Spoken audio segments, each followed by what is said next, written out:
السلام علیکم خواتین و حضرات، میں ہوں آپ کا ہوسٹ احتشام اللہ بہلیم اور آپ دیکھ رہے ہیں ڈیلی پوائنٹ۔ 9 مئی کے انسیڈنٹ میں پاکستان تحریک انصاف کے 2 ورکرز کو گرفتار کیا گیا تھا، صنم جاوید اور طیبہ راجہ۔ یہ ہمارے ساتھ اس وقت شاکر اوان صاحب موجود ہیں جو کہ اس کیس کو ڈیپلی دیکھ رہے ہیں۔ ہم ان سے بات کریں گے اور پوچھیں گے کہاں تک اس کی پروسیڈنگ ہوگی اور اس کیس کے بارے میں آپ کی کیا رائے ہے اور اس کا نتیجہ کیا آنے والا ہے۔ السلام علیکم سر۔ وعلیکم السلام۔ کیسے مزاج ہیں؟ الحمدللہ۔ سر، اس کیس کے بارے میں، طیبہ راجہ اور صنم جاوید کے کیس کے بارے میں آپ کی اچھی خاصی ڈیپلی اس پہ سرچ ہے، تو کہاں تک یہ کیس پہنچ چکا ہے؟ دیکھیں، یہ جب کیس شروع ہوا تو لبرٹی سے ان کی جو حراست تھی وہاں سے جو ہے وہ ہم نے اس کو دیکھنا شروع کیا، اور اس کے بعد پھر یہ معاملہ عدالت میں آیا۔ عدالت نے جو ہے وہ برہمی کا اظہار کرتے ہوئے کہا کہ کیسے غیر قانونی طور پر جو ہے وہ خواتین کو رکھا جا رہا ہے، اور پھر سخت برہمی کا اظہار کرتے ہوئے عدالت نے صنم جاوید اور طیبہ راجہ سمیت جو 20 کے قریب خواتین تھیں ان کو رہا کرنے کا حکم دیا تھا۔ اب جب عدالت کی جانب سے یہ احکامات جاری کیے گئے، نظر بندی کے احکامات کو معطل کیا گیا، غیر آئینی غیر قانونی قرار دیا گیا، اور اس کے بعد پھر پولیس نے جو ہے وہ ان کو جیسے ہی جیل سے رہا کیا گیا اس کے بعد وہاں سے پھر انہیں حراست میں لے لیا، اور آج تک کی تاریخ میں وہ حراست میں ہیں۔ ان کے خلاف کوئی مقدمہ نہیں درج ہوا، ان کے خلاف کوئی ثبوت نہیں سامنے آیا، اور ان کو کسی بھی مقدمے میں گرفتار نہیں کیا گیا۔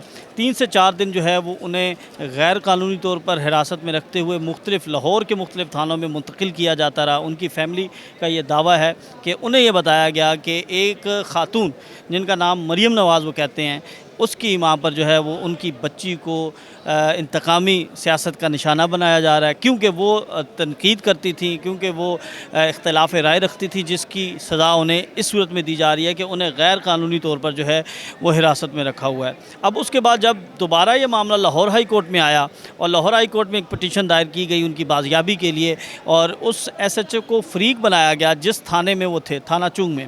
اب اس ایس ایچ او نے بیان حلفی دے دیا کہ جی یہ خاتون ہمارے پاس موجود نہیں ہے۔ ہونا تو یہ چاہیے تھا کہ فاضل عدالت جو ہے وہ اس تھانے کا ریکارڈ منگواتی، ان کے بیان حلفی پر جو ہے صرف اور صرف یہ کیس جو ہے وہ ڈسپوز آف کر دیا گیا۔ اس کے بعد پھر انہوں نے ایک درخواست دائر کی لاہور ہائی کورٹ میں، جو کہ جسٹس صفدر سلیم شاہد کے پاس لگی، اس کی سماعت ہوئی۔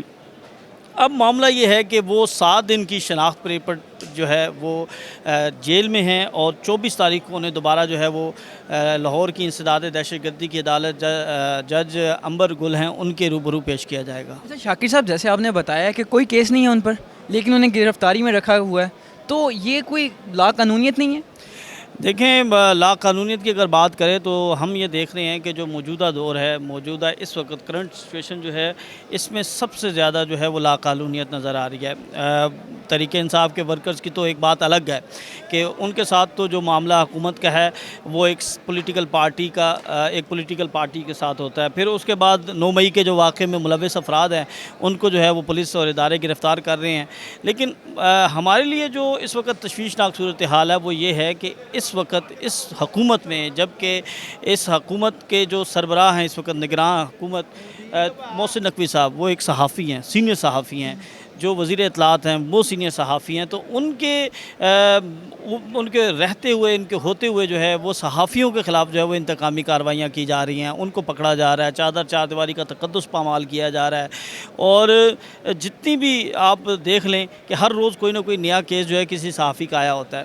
تو اسی طرح دوسری جانب اگر ہم دیکھیں، خاص طور پر جو خواتین کے معاملے پر اس دفعہ ہم نے دیکھا ہے کہ ان کو جو ہے وہ ڈرانے دھمکانے یا خوف میں مبتلا کرنے کے لیے ایسے ویژولز ہمارے سامنے آئے، جس طرح گھسیٹا گیا، جس طرح گھروں میں جا کر توڑ پھوڑ کی گئی۔ عثمان ڈار کی والدہ کے ویژول آپ دیکھیں تو رونگٹے کھڑے ہو جاتے ہیں کہ ہماری پنجاب پولیس جو ہماری محافظ ہے وہ اس طرح کرے گی، وہ اس طرح کے الفاظ استعمال کرے گی، یعنی اس کی جتنی بھی مذمت کی جائے کم ہے۔ اسی طرح یہ 2 جو خواتین ہیں ان کا صرف یہی قصور ہے کہ یہ اپنا نقطہ نظر رکھتی تھیں، یہ اختلاف رائے رکھتی تھیں، اور یہ کھل کر جو ہے وہ بولتی تھی۔ اب اس کی پاداش میں آپ ان کو آج کوئی 10 سے 12 دن ہو گئے ہیں، آپ نے ان کو پابند سلاسل رکھا ہوا، غیر قانونی طور پر حراست میں رکھا ہوا ہے۔ اگر ان کے خلاف کوئی چیز تھی تو پہلے دن ان کے خلاف مقدمہ درج کر کے انہیں عدالت پیش کرتے، لیکن یہ ہمارے اداروں کے، یہ ہمارے پولیس کے، یہ ہماری حکومت کے ٹیکٹس ہوتے ہیں کہ آپ کسی کو ذلیل و خوار کرنا ہو، کسی کو رسوا کرنا ہو تو پھر اس طرح کی چیزیں جو ہیں وہ بنائی جاتی ہیں۔ ان کی فیملی بڑی پریشان ہے، جو ہے وہ ان کی بچے جو ہیں وہ بڑے پریشان ہیں کہ ان کی والدہ جو ہے وہ ایک ایسے ناکردہ جرم کی سزا کاٹ رہے ہیں جس کا جو انہوں نے کیا ہی نہیں ہے. تو اگر ان کے خلاف کوئی اس طرح کے ایویڈنس ہیں تو ان کے خلاف مقدمہ درج کر کے وہ متعلقہ عدالت میں پیش کریں, آپ وہاں پہ ثابت کریں. اب تک جو ہے وہ بے گناہ ہیں, جب تک ان کے خلاف کوئی مقدمہ نہیں درج ہوتا, کوئی اس طرح کی چیز, کوئی انکوائری رپورٹ نہیں آتی, تو ابھی تک تو وہ حراست میں. شاکر صاحب یہ بتائیں کہ جیل میں ان کے ساتھ کس طرح کا رویہ رکھا جا رہا ہے, کچھ آئیڈیا ہے آپ کو؟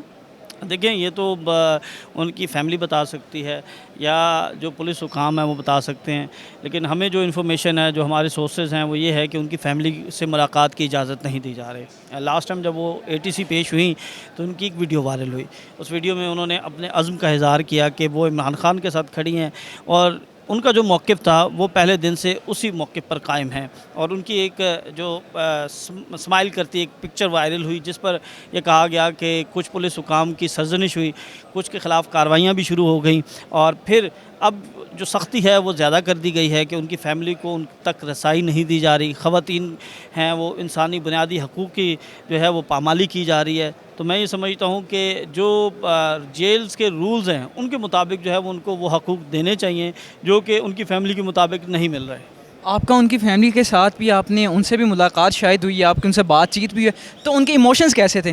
ماں کے ایموشن, بچوں کے ایموشن, تو وہ تو بڑے دردناک ہو گئے. وہ ہمارے ساتھ کچھ شیئر کریں گے ہمارے دیکھنے والوں کے ساتھ؟ دیکھیں جی, جس کے ساتھ ظلم ہوتا ہے, جس کے ساتھ کوئی اس طرح کا عمل ہوتا ہے, تو وہ اس سے زیادہ اور کون محسوس کر سکتا ہے اس کا درد. اس کی والدہ سے ہماری یہاں پر اسی ہائی کورٹ میں ملاقات ہوئی جب وہ اس کیس میں آئی تھیں, تو وہ میں کہہ رہا ہوں کہ میں وہ جذبات بیان نہیں کر سکتا. وہ رو رہی تھی, وہ فریاد کر رہی تھی, وہ یہ کہہ رہی تھی کہ میری بچی نے اگر کوئی جرم کیا ہے, وہی بات کہ آپ ان کے خلاف مقدمہ درج کریں اور ان کو جو ہے وہ پیش کر دیں, لیکن آپ پیش بھی نہیں کر رہے, آپ ملاقات بھی نہیں کرنے دے رہے. بچے بھی کوئی 10 سال سے چھوٹے ہیں. جی آئی تھنک صنم جاوید کی میں نے ایک بیٹی دیکھی تھی ایک دفعہ ان کے ساتھ, لیکن مجھے معلوم نہیں ہے کہ فیملی کے ان کے کتنے, لیکن ان کے بچے ہیں. بچوں کو بھی ملنے کی اجازت نہیں ہے؟ دیکھیں اب یہ تو اور میرے خیال میں تو ملنا بھی نہیں چاہیے, کیونکہ ایسے ماحول میں اگر بچوں کی ملاقات ہو جیل کے اندر تو ان کے اوپر بھی بڑا جو ہے وہ ایک نیگیٹو امپیکٹ پڑتا ہے. لیکن بات یہی ہے کہ اگر ان کے خلاف کوئی کیس ہے تو اس کو سامنے لائیں. آخری میں ایک بات آپ سے کرنا چاہوں گا, یہ بتائیں کہ آپ اس کو ڈیپلی دیکھ رہے ہیں, اس کیس کو پروسیڈنگ بھی دیکھ رہے ہیں, تو اس کیس کی اب تک پروسیڈنگ کہاں تک ہے, اور لاسٹ ون اس کے آپ کیا سمجھتے ہیں کہ فیوچر میں اس کیس کا کیا ہونے والا ہے؟ دیکھیں شام صاحب, اس کیس کی پروسیڈنگ ابھی نہیں شروع ہوئی.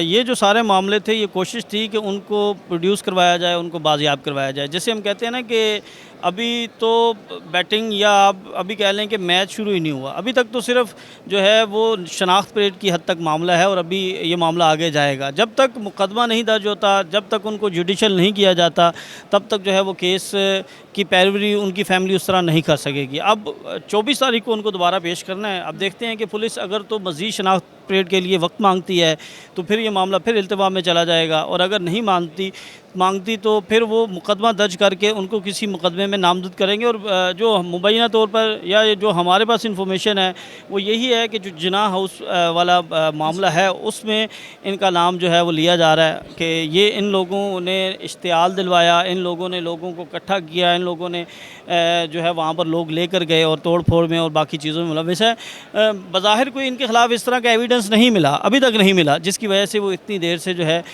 وہ شناخت پریڈ کے عمل میں ہی ہیں. جو ایجنسیز ہیں, جو ادارے ہیں, جو پولیس ہے, وہ کوشش کر رہی ہے کہ ان کے خلاف کوئی ایسے شواہد ملیں اور پھر وہ ان کو مقدمے میں نامزد کریں. مطلب کہ باپ کہے کہ اس کا فیوچر کوئی نہیں ابھی اس کیس کا؟ دیکھیں یہ پولیٹیکل کیسز ہوتے ہیں. ہم نے تحریک لبیک کا کیس دیکھا, اس وقت بھی جب پیک پر تھا تو وہ تمام لوگ جو ہیں وہ اندر تھے, پھر آہستہ آہستہ یہ پولیٹیکل کیسز جو ہیں وہ ختم ہونا شروع ہو گئے, اور آج تحریک لبیک کے سارے لوگ باہر ہیں. تو اس کیس کا بھی یہی مستقبل ہو سکتا ہے, لیکن جو آرمی ایکٹ کے تحت جو کیسز ہوں گے اس کو دیکھنا ہوگا کہ وہ ان کی سینٹیٹی کیا ہے, وہ کس طرح شروع ہوں گے. وہاں پر اگر کیس چلتے ہیں تو پھر کافی مشکلات ہوں گے. چلیں, بہت شکریہ. ہمارے ساتھ شاکر روان صاحب موجود ہیں, سینئر صحافی ہیں, اور تو اور یہ طیبہ راجہ اور صنم جاوید جو پی ٹی آئی ایکٹیوسٹ ہیں ان کو ڈیپلی سرچ کر رہے ہیں. تو ہم بہت شکر گزار ہیں, انہوں نے اپنا قیمتی ٹائم دیا. اپنے میزبان کو دیجیے اجازت. اللہ نگہبان.